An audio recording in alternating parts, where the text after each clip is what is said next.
AP ప్రజలకు విద్యుత్ బిల్లుల వల్ల శీతాకాలంలోనూ ముచ్చెమటలు పడుతున్నాయి. గతంలో వందల్లో వచ్చిన బిల్లు ఇప్పుడు వేలల్లో రావడంతో పాటు కరెంటు కోతలు కూడా తోడవడంతో దోమల బాధ భరించలేక ప్రజలు నిద్రలేని రాత్రులు గడుపుతున్నారు. ఇప్పటికే సామాన్యులపై విద్యుత్ ఛార్జీల భారాన్ని మోపి వారికి షాకులిచ్చిన కూటమి ప్రభుత్వం ఎస్సీ ఎస్టీలకు గత ప్రభుత్వం ఇచ్చిన ఉచిత విద్యుత్కు కూడా ఎగనామం పెట్టింది. పెరుగుతున్న ధరలు, నిలిచిపోయిన పథకాలతో ఏపీలో నిరుపేదలు కష్టాలు పడుతున్నారు. అధికారంలోకి వస్తే విద్యుత్ ఛార్జీలు తగ్గిస్తానంటూ గత ఎన్నికల ముందు చంద్రబాబు హామీ ఇచ్చారు. అధికారంలోకి వచ్చాక తగ్గించడం సంగతి అటుంచి ఇప్పుడు ఇష్టానుసారంగా సర్ఛార్జీల పేరుతో ప్రజలపై భారం మోపుతున్నారు. దీంతో విద్యుత్ వాడకం తక్కువగా ఉండే శీతాకాలంలోనే బిల్లులు ఇలా ఉంటే ఇక వేసవి కాలంలో పరిస్థితి ఎలా ఉంటుందోనని ప్రజలు ఆందోళన చెందుతున్నారు. ఏలూరులోని 46 డివిజన్కు చెందిన ఆనంద్ అనే వ్యక్తి సోదరుడు ఉపాధి కోసం గల్ఫ్కు వెళ్లాడు. గతేడాది కాలంగా ఆనంద్ సోదరుడి ఇంట్లో ఎవరూ లేకున్నా ఆ ఇంటికి విద్యుత్ శాఖ అధికారులు 4,500 బిల్లు వేశారు.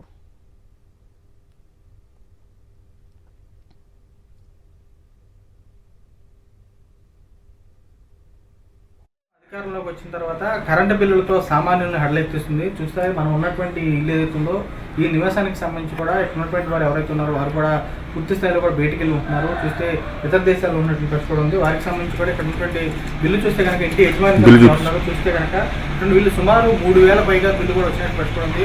చూస్తే ఈ బిల్లుకి సంబంధించి చూస్తే కనుక 3,586 రూపాయలకు సంబంధించిన బిల్లు వచ్చింది. ఉన్నటువంటి ఇంటి యజమాని కూడా ఉన్నారు. వారితో మాట్లాడదాం. సార్ చెప్పండి, ఇంటి వాళ్ళకి సంబంధించి అక్కడికి వెళ్ళారు. ఇంటి యజమానిగా ఇంటి బిల్లు ఎప్పుడు చూసారు? ఈ ఇంట్లో మా తమ్ముడు ఉంటారండి. ఆయన కోటి వెళ్ళి సంవత్సరాల అయిందండి. ఆ సంవత్సరాల నుంచి ఇల్లు ఖాళీగానే ఉంటుందండి. ఈ మంత్లీ బిల్ వచ్చి 150-200 లోపు వస్తుంది. ఈ నెల వచ్చి డిసెంబర్ నెల వచ్చే జనవరి నెల వచ్చేపటికి 3,580 రూపాయలు చిల్లర వచ్చిందండి.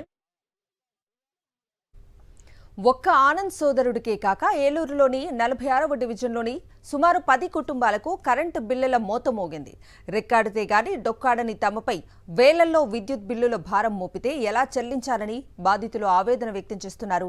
ఈ స్థాయిలో విద్యుత్ బిల్లులు వేస్తున్న ప్రభుత్వ తీరుపై మండిపడుతున్నారు. దీనిపై విద్యుత్ శాఖ అధికారులను ప్రశ్నిస్తే మీటర్లో సమస్య అంటూ మరో మీటర్ బిగించి తమ వద్ద ఇంకో 800 అదనంగా వసూలు చేస్తున్నారని వాపోతున్నారు.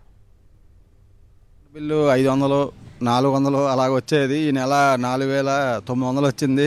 దీనికోసం కరెంట్ ఆఫీస్కి వెళ్ళాం.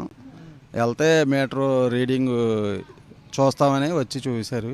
కొత్త మీటరు మార్చాలని చెప్తున్నారు. ఏం కడతామండి, మామూలుగా మధ్యగత వాళ్ళవి మరి బాగా భారం అనిపించింది.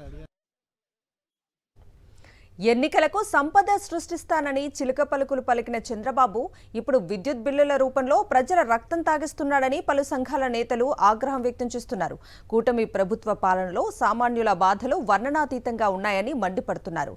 వైఎస్ జగన్ ఆర్థిక క్రమశిక్షణతో పాలన సాగిస్తే చంద్రబాబు డైవర్షన్ పాలిటిక్స్ చేస్తున్నాడని ఆరోపిస్తున్నారు.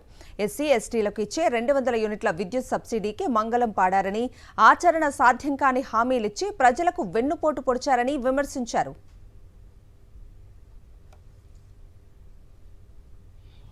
ఆంధ్రప్రదేశ్ ప్రజలు పడుతున్న బాధలు వర్ణాతీతం. మరి కరెంటు బిల్లులు పేద ప్రజలకి మరి ఎంత షాక్ ఇస్తుంది అంటే అంత షాక్ ఇస్తున్నాయి. ముట్టుకుంటే ఖాళీ బూడిదైపోతాయి అనే ఇదిగా ఉంది. ఆనాడు ఉచిత విద్యుత్ అన్న మరి దివంగత నేత రాజశేఖర రెడ్డి గారిని బట్టలు ఆరేసుకోవాలి అని చెప్పి అన్నటువంటి వ్యక్తి ఆనాడు బషీర్బాగ్ కాల్పుల్లో ఎంతోమందిని తొక్కిచ్చేసి గుర్రాలతో నాశనం చేసినటువంటి వ్యక్తి చంద్రబాబు నాయుడు.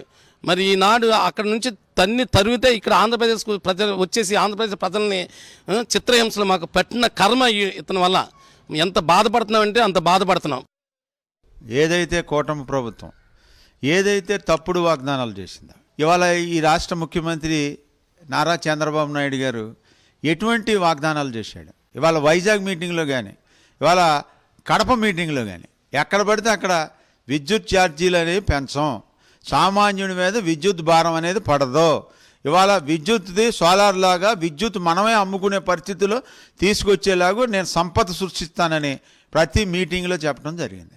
కానీ ఆచర సాధ్యం కానటువంటి వాగ్దానాలు ఇచ్చి ఇప్పుడు ఆయన చేసింది ఏంటనేది ఆంధ్రప్రదేశ్లో ఉన్న ప్రజలే కాకుండా ఆంధ్రప్రదేశ్లో ఉన్న వ్యాపారస్తులు కానీ అయితే రైతులు కానీ ఏ విధంగా ఇవాళ ప్రపంచంలో నేను ఏదో సంపద సృష్టించానని ఇలా తప్పుడు వాగ్దానాలు చెప్పినటువంటి వ్యక్తి చెప్పిన మాటలకి ఎంత విలువ ఉందనేది ఈ రాష్ట్ర ప్రజలందరూ కూడా గుర్తుంచుకోవాల్సిన అవసరం ఉంది.